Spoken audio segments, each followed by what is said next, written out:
We're Brian and Crystal, and this is Vanhalla Adventures. For the past 9 months, we've been living in our van Beatrice and documenting our travels on our See America tour. We started at the northwest tip of Washington and gone all the way to the southernmost tip in the Florida Keys. Now we're landing in St. Augustine, the oldest city in the U.S.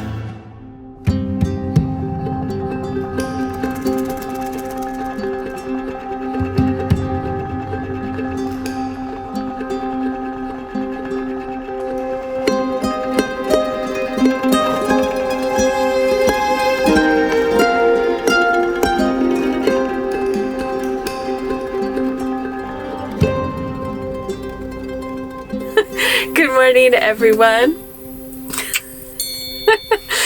We are in St. Augustine, and we've been here for a few days. We've been working. We've been waiting to take you along to actually go out and see all the sights and eat all the delicious food. So that's what we're going to be doing today. We're going to show you a little bit more of the hidden gems, some of the less touristy spots, because we think you can find those pretty much anywhere on YouTube if you search must-see places. But we're just going to go with some local suggestions. And our first stop is actually where we stayed last night. And it's gorgeous.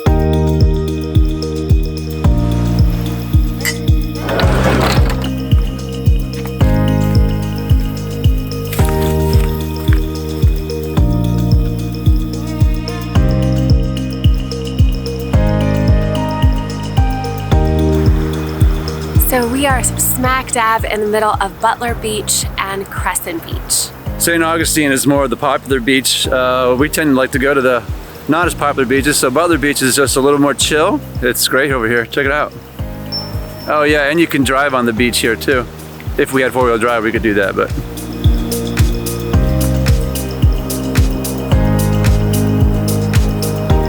One of the things we've seen a lot of here is jellyfish. They are all over the beach, so you gotta be careful if you're walking barefoot, but it's pretty cool to see them everywhere. I think with this beach, you could kind of just keep walking and walking and walking because all the beaches connect to each other. Yeah, it's just one big beach. Yeah, it's beautiful.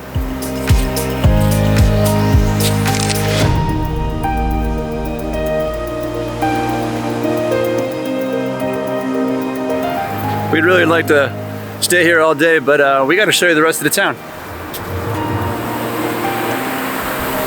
So this is one of the best things about van life, is waking up to places like this. There's just nothing that really beats it. And when Brian and I first started van life, or actually before we did, one of the ways we decided to do it is we were in a beach on the Oregon coast, and we're like, wouldn't it be nice just to sleep here and not have to leave, and just leave whenever we wanted. That's when we decided van life was for us.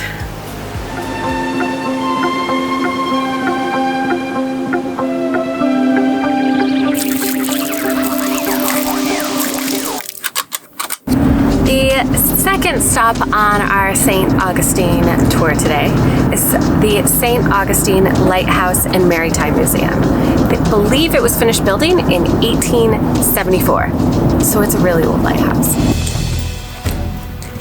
So the St. Augustine Lighthouse has 219 steps, and that includes 8 landings, so you can rest on the way up. It's not just a lighthouse that's here, it's also home to some World War II barracks, a cafe, some Coast Guard barracks, and some beautiful greens. What? It has a maritime museum is what Brian, I think, is trying to say. And just a lot of history. Because St. Augustine is so old, there's a lot of history. And so we were actually looking up some history to share with you all. And it is quite extensive, so we won't go over all of it. This is actually the nation's oldest port.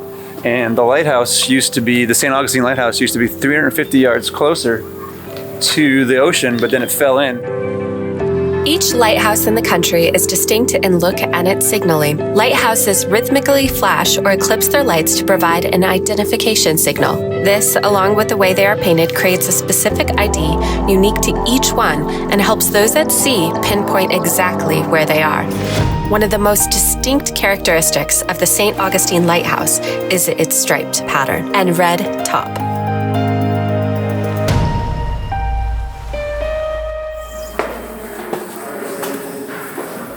So this is kind of bananas. They had to be in pretty good shape. The keeper of the lighthouse used to have to take this bucket, which held 5 gallons of oil, and do it every about 2.5 hours. They would have to heat the oil in here, then take this giant thing, which is super heavy, and take it up the 219 stairs every 2.5 hours, every night. That's pretty amazing. I'd like to meet this man. Alrighty, here we go. We got this.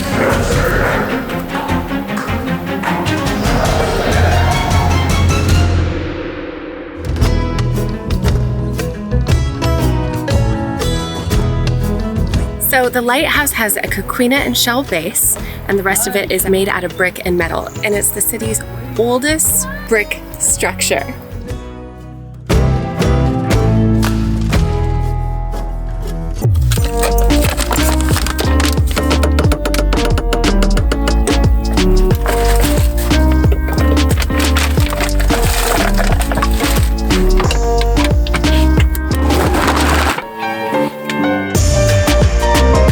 We have our smoothies, feeling pretty good, and now we're going to town. When coming to St. Augustine, we highly suggest leaving the historic Old Town area of St. Augustine and actually spending some time over on Anastasia Island. It's pretty chill over here. It seems it's not so full of crowds because St. Augustine can get pretty packed.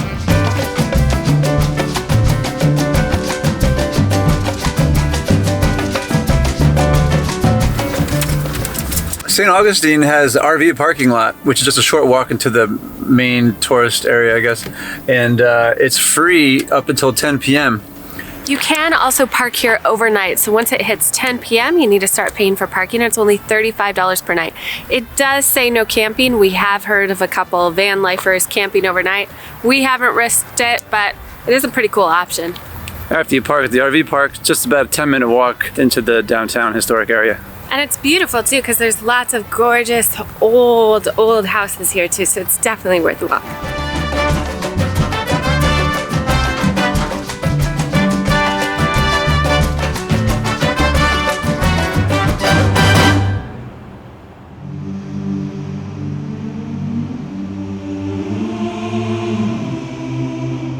We are at the St. Photius National Greek Orthodox Shrine.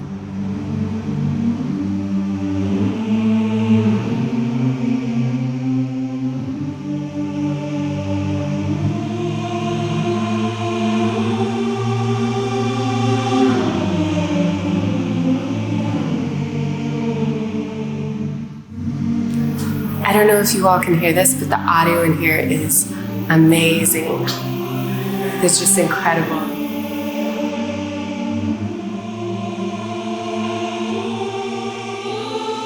It's one of the lesser known places here in St. Augustine, but it's definitely worth a trip if you're into religious history or just history of St. Augustine in general. As you notice when you're walking down St. George Street, you'll notice that almost every building is on the historical marker dating back to 1700s.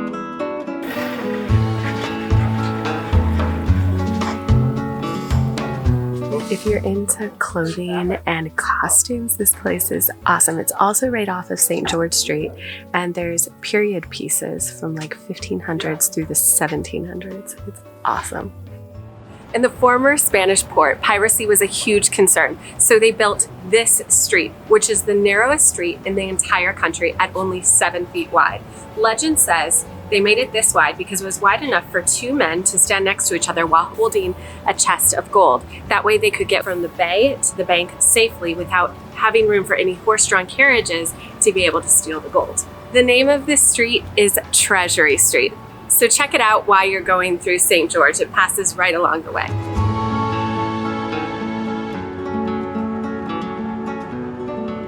I'm hot, I'm thirsty. Yeah, I'm hungry, I'm thirsty. It's time to eat. And St. Augustine has some of the best food, and they have so many different plant-based options. Yeah, there's so many to choose from. What are we gonna do? I don't know yet. We're gonna have to check our phones. Figure it out. We'll see you there. Okay, decision made. We're gonna go to a place called the Floridian. Yeah, vegan friendly, gluten-free friendly. I am so excited. So one of the reasons we chose this restaurant is because they have a ton of salads, but these aren't just like the regular, I don't know. I feel like most restaurants, when it comes to vegan food, the salads are just like, eh. But here, they're absolutely delicious. So I got blackened tempeh, and it's a kale Cobb salad, vegan. Let's try this bad boy. So good. Most places don't do tempeh or tofu very good. Brian and I don't always get like faux meats or whatever, but this blackened tempeh is... I am loving this salad. It's got strawberries, sweet potatoes, beets, candied pecans, and an amazing citrus rosemary dressing. Just dump the whole thing on there. I'm gonna first bite into this tempeh because it is amazing.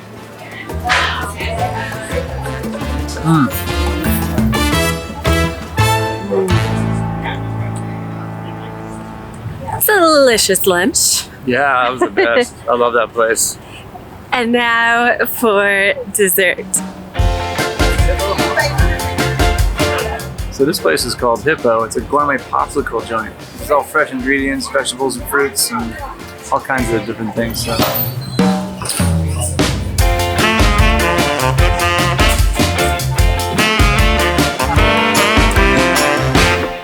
Cheers.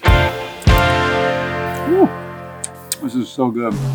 Suddenly, the world I used to know, I see it differently. You woke me from a dream, now here's reality. Baby, baby, you are really hurting me. So this is one of few love trees. And what it is, it's an oak tree with a palm tree growing out of it. And apparently if you kiss underneath it, it gives you good luck. It seals your fate with your lover. So we're gonna give it a try. I feel ignited. Feels pretty good. I think it worked.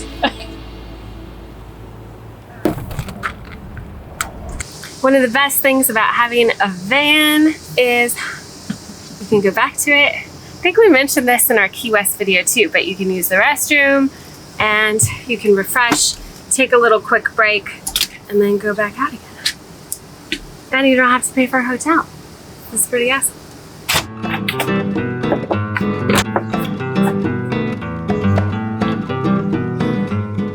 So we took a really short 15-minute power nap. Kind of slept, more or less just snuggled. All right, feel like a new man. Another one of the hidden gems that you're not gonna like see when you Google or get on the internet is the houses and the neighborhoods. They're absolutely incredible. And the churches here are incredible. So where we're going right now is the Lightner Museum. While it is fairly well known, every single local we talked to told us to go here.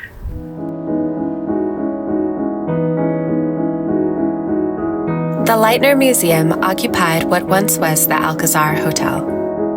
A major attraction of the hotel was its indoor entertainment and recreational facilities.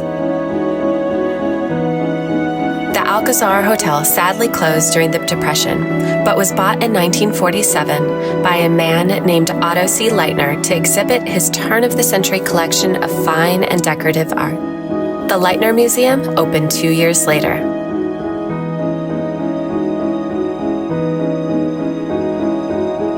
One of the most distinct and fascinating aspects to the museum is what used to be the largest indoor pool in the U.S.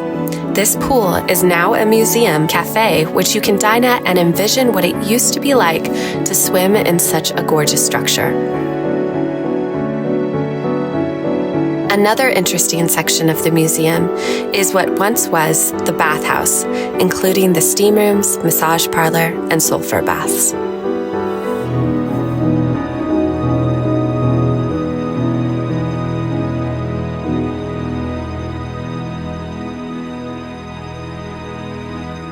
So the Lightner Museum, that was pretty cool. Some highlights for me were the pool, the Russian bathhouse, and the showers. I love all that kind of stuff, hot springs and pools and saunas and stuff. I'm not really an art guy, so it's like whatever, but just really cool architecture inside there and furniture, and it's worth checking out. I would check it out. So It was an okay museum. I would not put it at the top of my list. I would not put this as a must-see.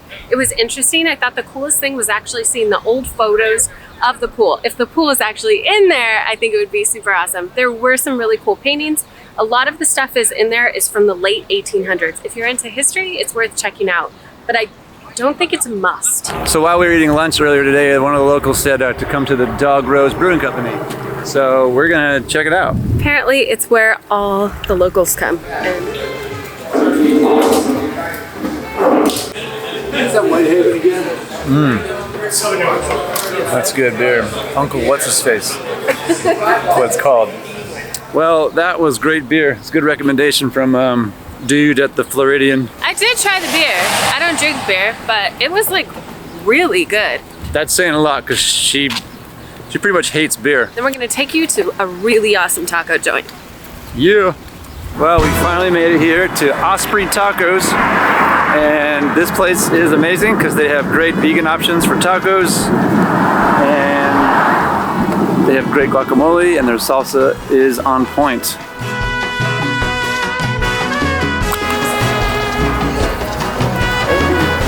These tacos are no joke. They're some of the best vegan tacos we've had in the entire country, wouldn't you say? Oh yeah, these are amazing.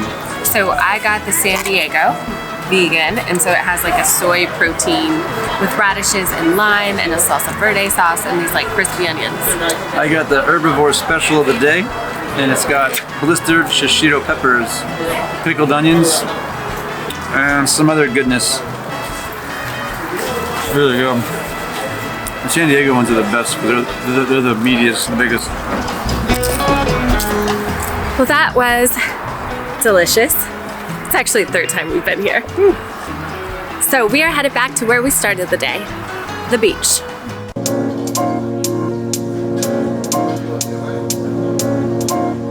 We're already back at the beach. Brian is his after dinner snack, and we're making use of this table's like been super awesome. If you didn't watch our video yet about how to make this outdoor table, there's gonna be a link somewhere on the screen. Yeah. But this is a sweet little spot. We just get to hang out by our van. All the things we've seen, I think, like for the past couple days, I would say the huge highlights for me have been, one, the food in St. Augustine is amazing. They have great vegan food. Excellent vegan food, yeah. And actually this beach. And the beach. This beach is awesome. Crescent Beach and Butler Beach are the best. Yeah, big beaches, you can drive on them, and yeah, this is good. Mine's at the West Coast. Yeah. And they're not super crowded and full of tourists. Yeah. Oh, and I guess the architecture is pretty rad too. Yeah. Besides that, Makes you feel like you're in Europe a little bit, you know? It's cool. If I was gonna do it again, I'm curious what you would say. But like, I just go to the beach. Maybe spend one day in town, eat good food, but just chill here. Anyways, that's the video. Subscribe if you like this video. Give us a like.